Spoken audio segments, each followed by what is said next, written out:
Hello everyone, मैं हूं शिवम द्विवेदी और आप देख रहे हैं अपना पसंदीदा चैनल ज्ञानोदय के गुरुजी।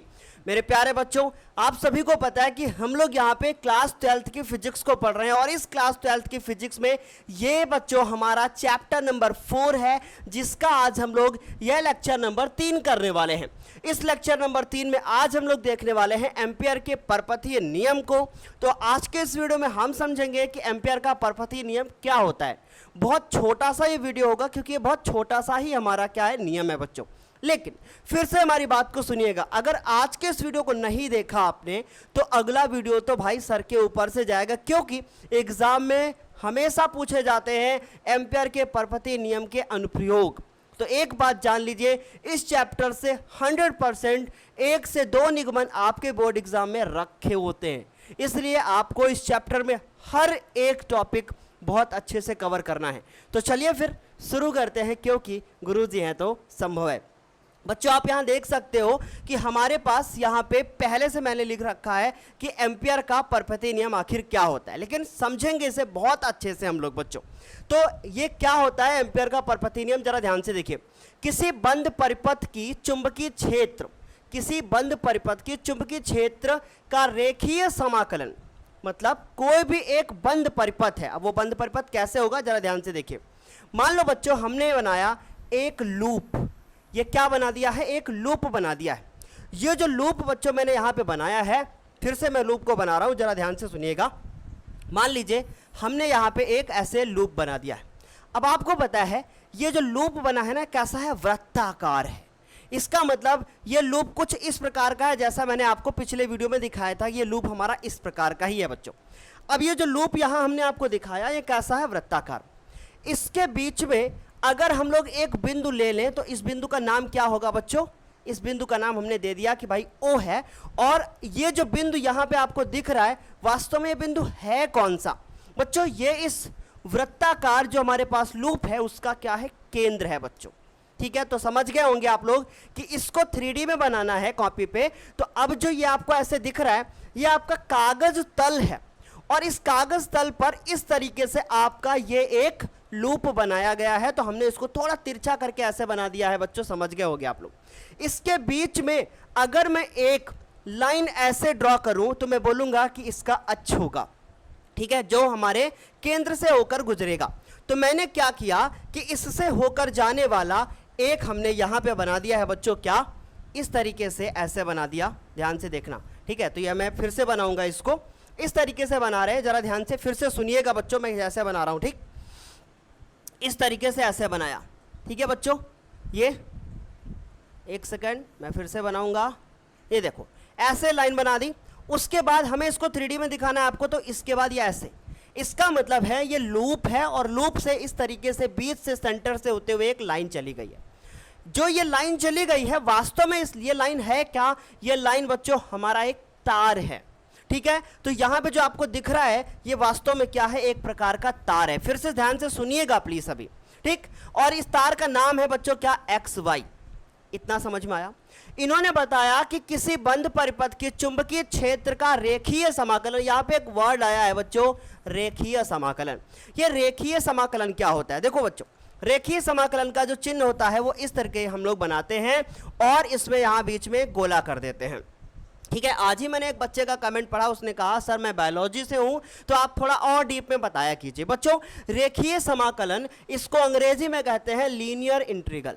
तो बच्चों लीनियर इंटीग्रल जो है, इसका यह मतलब है कि अगर आप किसी एक भाग के लिए निकाल रहे हैं, क्या बच्चों, किसी एक भाग के लिए आप समाकलन कर रहे हैं। जैसे मैं अगर बात करूं तो जरा ध्यान से देखो, मैं यहां से यहां तक आपसे दूरी पूछूंगा तो आप बोलोगे सर इस वृत्त की त्रिज्या होगी। मैं पूछूंगा बच्चों ये वाली दूरी क्या होगी, आप भी बोलोगे सर ये वाली लाइन और ये वाली लाइन आपस में बराबर है, क्योंकि ये त्रिज्याएं हैं, आप देख सकते हो ऐसे। ठीक है, तो अब वापस आते हैं कि लीनियर इंटीग्रल पे समझते हैं। ये मतलब है कि भाई ये हमें पूरा संपूर्ण समाकलन देगा, बस अभी आपको बस इतना ही समझना है बच्चों। ठीक है, तो इसको हम लोग बोलते हैं रेखीय समाकलन। बंद परिपथ द्वारा परिबद्ध कुल धारा, अब मान लीजिए कि इसमें कितनी धारा बह रही है, हमने मान लिया कि इसमें जो है वो आई धारा बह रही है, इसमें आई धारा बह रही है। इन्होंने कहा बी का रेखीय समाकलन, तो बच्चों रेखीय समाकलन जिसको हम लोग बोलेंगे बी, और किसके सापेक्ष हो रहा है, इस लूप के जो ये लंबाई है ना L, उसके सापेक्ष, ये L लंबाई का एक लूप है बच्चों, ठीक है। तो इसका रेखीय समाकलन तो हमने इस तरीके से लिख दिया। और अब हम आपको एक बात बताते हैं, क्या आपने गाउस की प्रमेय पढ़ी थी? क्या आपने गाउस की प्रमेय पढ़ी थी? बिल्कुल ठीक वैसे ही है बच्चों, ये वाला हमारा है। तो गाउस की प्रमेय जो आपने पढ़ा था सेम वैसा ही है ये, अभी हम आपको बताएंगे, ठीक। इसका रेखीय समाकलन इन्होंने बताया कि इसमें बहने वाली जो कुल धारा है I, इसका म्यू नॉट गुना होता है, बहने वाली धारा का म्यू नॉट गुना होता है। इसका मतलब म्यू नॉट से आपको गुणा कर देना है बच्चों इसको।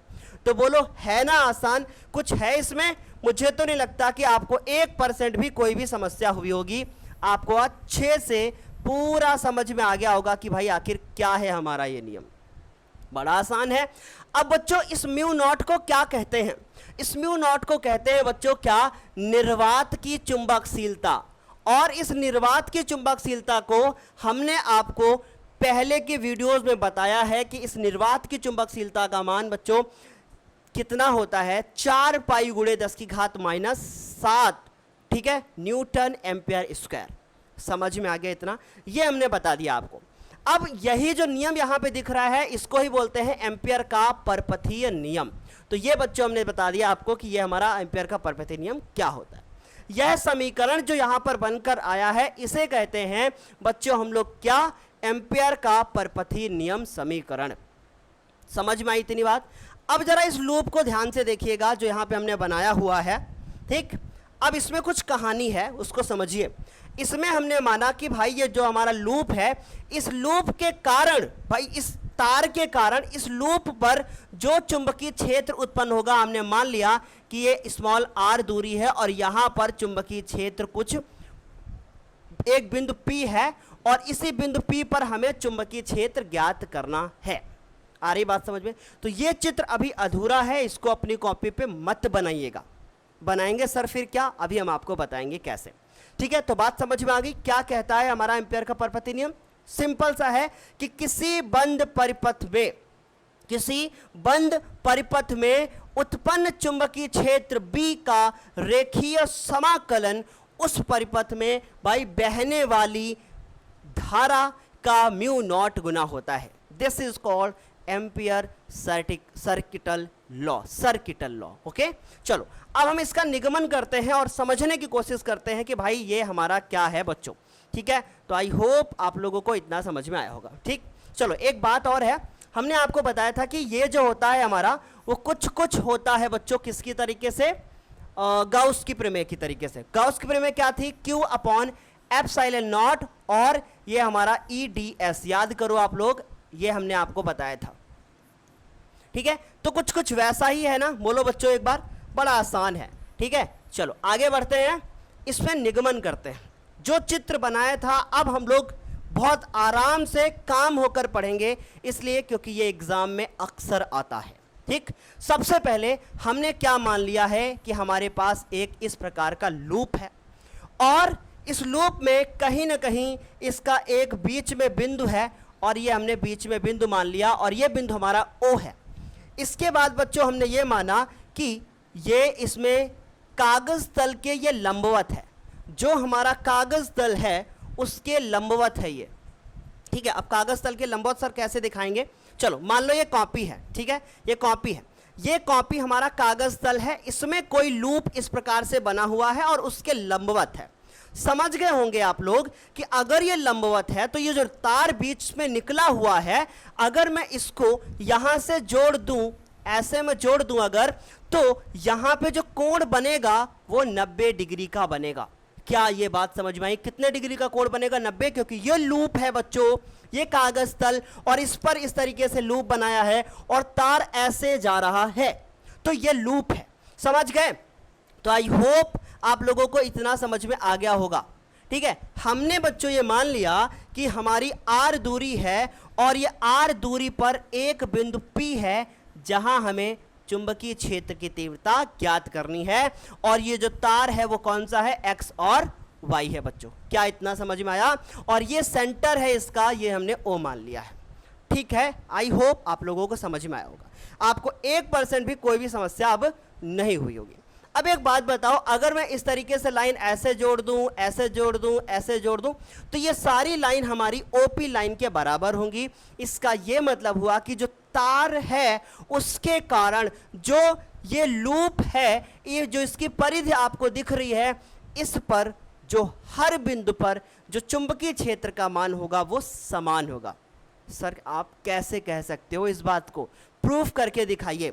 तो जरा हमारी बात को ध्यान से सुनिएगा, ये जितने टर्म मैं बोल रहा हूं अपने मुंह से ये सब यहां अप्लाई होंगे। अभी हम जानते हैं कि किसी लूप द्वारा जो चुंबकीय क्षेत्र उत्पन्न होता है वो म्यू 0 अपॉन बच्चों 2 पाई और उसके बाद आई और आर हो सकता है। आपने ये फॉर्मूला इस तरीके से पढ़ा हो, mu 0 upon 4 pi 2 I by R, दोनों सेम ही है क्योंकि 2 से गुणा कर दोगे। ठीक है, तो अब एक बात बताओ, धारा का मान तो समान है, अगर R की वैल्यू, और ये तो कांस्टेंट ही है, अगर R की वैल्यू सेम हो जाए हर बार तो बच्चों B का मान भी तो सेम ही हो जाएगा। इससे ये पता चलता है कि अगर R का मान ये मिलाओगे ये भी R ही है क्योंकि ये भी तो बराबर ही है ना, समझ गए। तो हम कह सकते हैं कि भाई हर जगह पे B का मान समान होगा। ठीक है, आगे बढ़ते हैं और अब हम इसको फिर से समझने की कोशिश करते हैं। वो वैसे ही लिखा रहने दिया। देखो अब हम आपको स्टेटमेंट के थ्रू हर चीज बताने की कोशिश करेंगे, इसलिए हम स्टेटमेंट भी लिखेंगे। ठीक है, तो ध्यान से सुनना। सबसे पहले हम मानेंगे कि माना कागज तल, ठीक है, माना कागज तल के लंबवत, माना कागज तल के लंबवत, माना कागज तल के लंबवत बच्चों क्या कर दिया गया है, एक लंबी तार। ठीक है, ये स्टेटमेंट मैं आपको लिख रहा हूं ताकि आप अच्छे से कॉपी पे लिख लेना। एक लंबी तार ली गई है और इस तार का नाम क्या है, एक्स वाई है। ये हमारी कागज तल के बच्चों लंबवत है।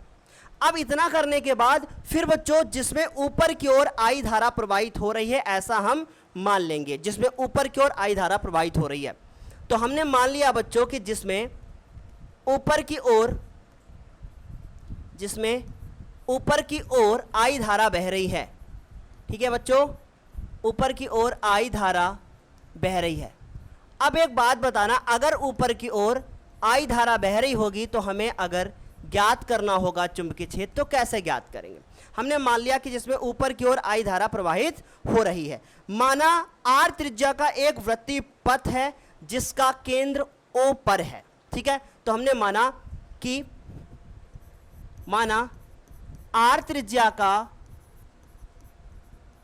देखो अगर मैं आपको लग रहा हो कि मैं स्लो पढ़ा रहा हूं, ठीक है, तो आप ना थोड़ा स्पीड बढ़ा लेना बच्चों।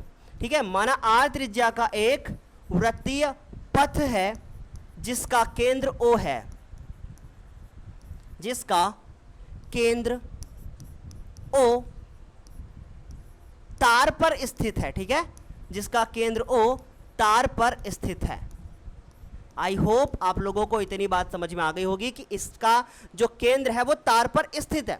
वृत्तीय पथ के किसी बिंदु P पर हमें क्या ज्ञात करना है, वो चुंबकीय क्षेत्र निकालना है।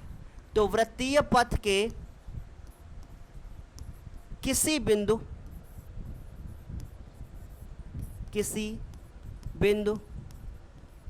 P पर हमें क्या ज्ञात करना है बच्चों, चुंबकीय क्षेत्र अगर पता करना हो तो कैसे ज्ञात करेंगे, चुंबकीय क्षेत्र।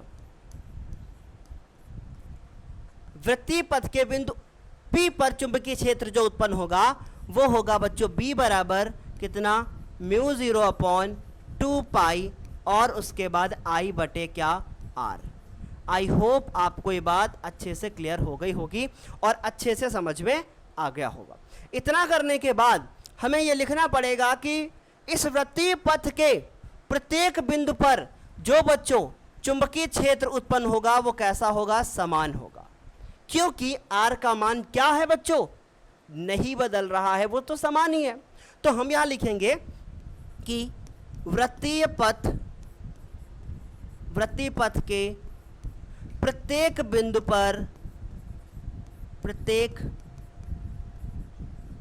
बिंदु पर चुंबकीय क्षेत्र क्या होगा, समान होगा। और बच्चों अगर चुंबकीय क्षेत्र का मान समान होगा, चुंबकीय क्षेत्र का मान समान होगा। ध्यान से सुनिएगा प्लीज। अब रीजन आप लिखना चाहो तो लिख सकते हो, बाकी मैंने आपको बता दिया है कि धारा की दिशा जो आर का मान नहीं बदल रहा है, इसलिए ऐसा होगा। ठीक है, अब आपको लिखना है कि यह चुंबकीय क्षेत्र की दिशा, जो हमें चुंबकीय क्षेत्र मिलेगा उसकी दिशा किधर होगी। अब इसे समझने के लिए मुझे ये हथियार लाना पड़ेगा। देखो जरा ध्यान से सुनना इसको, इस बार मैंने ये हटाया नहीं यार रॉड। ये देखो जरा लूप, ठीक है, इस लूप में जो धारा तो कोई नहीं बह रही है, इसके बीच में एक तार है ऐसे, ठीक। अब अगर मैं ध्यान से देखूं, मैं ये बोलूं अगर ऐसे देखना है, ऐसे ध्यान से सुनिएगा प्लीज। धारा बह रही है ऊपर की ओर, धारा बह रही है ऊपर की ओर, और ये ना लूप है बच्चों, ये हमारा लूप, ठीक है, ये धारा बह रही है ऊपर की ओर, ये लूप है। तो जो ये हमारा होगा, ये क्या बच्चों, ये देखो अंगूठा, ये धारा की दिशा में है। तो यहां पे जो हमारा ये डीएल होगा, ये जो हमारा डीएल होगा जिसको हमने लघुखंड मान रखा है बच्चों, यहां पे अब मैं इसको लिख देता हूं, मैं माना नहीं था अभी, है ना। यहां पे हमें क्या ज्ञात करना था, चुंबकीय क्षेत्र। तो अब हमारा जो इसकी दिशा होगी, जो इसकी दिशा होगी डीएल की दिशा, वो दिशा समान होगी चुंबकीय क्षेत्र के। अब आप सोचोगे सर कैसे, कैसे सर? देखो हमने बोला कि ये अंगूठा हमारी धारा की दिशा में है और ये हमारी उंगलियां हैं बच्चों जो इस लूप को बता रही हैं, ठीक। तो ये चुंबकीय क्षेत्र इसी हाथ से देखोगे, ध्यान से सुन लो बच्चों, ठीक है। तो ये हमारा जो अंगूठा है और ये जो हमारी हथेली है ना, ये देखो आगे की ओर। इसका मतलब है कि जो मेरा, ऐसा नहीं समझ में आएगा, ऐसे देखो, ठीक, ये लूप है, ये अंगूठा ऊपर की ओर है, ये देखो ऐसे, ठीक है। तो अब ये जो हथेली है ना, ये डीएल की दिशा और बी की दिशा दोनों कैसी होंगी, समान होगी। ये समझना बहुत ज़्यादा जरूरी है कि डीएल और बी की दिशा, मतलब डीएल और जो चुंबकीय क्षेत्र हो रहा है, दोनों की दिशा आपस में क्या है, समान है, ठीक है। ये बात समझना बहुत ज़्यादा जरूरी है। तो आई होप आपको इतना समझ में आया होगा, ठीक। तो अब हमने लिखा कि चुंबकीय क्षेत्र समान होगा। आगे बढ़ते हैं और फिर से सुनिएगा बच्चों, इस चुंबकीय क्षेत्र, इस चुंबकीय क्षेत्र बी की दिशा, बी की दिशा डीएल के समान होगी। ये बात समझना बहुत इंपॉर्टेंट था। क्यों समान होगी?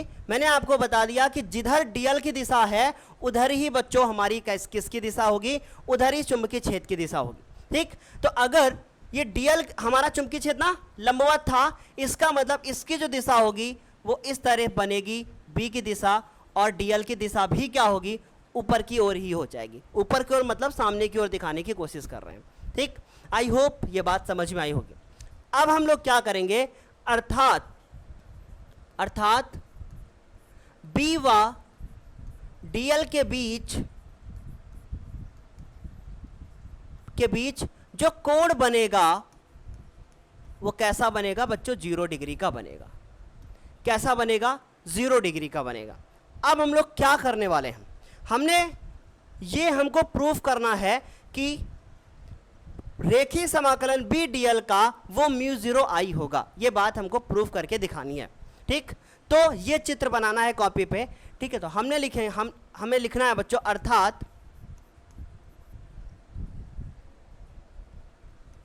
अतः अब हम लोग कर सकते हैं कि रेखीय समाकलन बी डीएल का वो इसके ऊपर इस तरीके से आप वेक्टर वाले चिन्ह लगाओगे, और जैसे ही वेक्टर के चिन्ह हटते हैं, तो ये हमने आपको गॉस वाले में भी बताया है और मैं फिर यहां बता रहा हूं कि जैसे ही वेक्टर हटेंगे यहां पे आएगा कॉस थीटा, ठीक है, कॉस थीटा।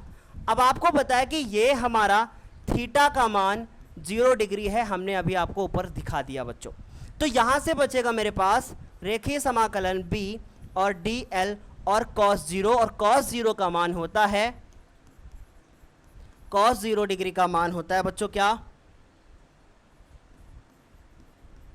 कॉस 0 डिग्री, और जिसका मान 1 होता है क्योंकि ये साइन 90 के बराबर ही होता है, ठीक। तो ये यहां से गायब हुआ और मेरे पास बचा बी डी एल, वेक्टर के साइन हट चुके हैं। अब ध्यान से सुनिए, रेखीय समाकलन तो हम डीएल का करेंगे तो बी आएगा बाहर, और उसके बाद फिर ये हो जाएगा डीएल। ठीक है। अब डीएल का करेंगे तो डीएल का तो होता क्या है बच्चों, एल। समझदार हो तुम लोग। डीएल का क्या होगा, एल। हमने आपको पहले भी बता रखा है कि जैसे अगर dx का करोगे तो x होगा, dy का करोगे तो y होगा, ठीक है, और अगर dl का करोगे तो dl होगा, ठीक है। चलो आगे बढ़े, अब हम लोग, इतना समझ में आया होगा।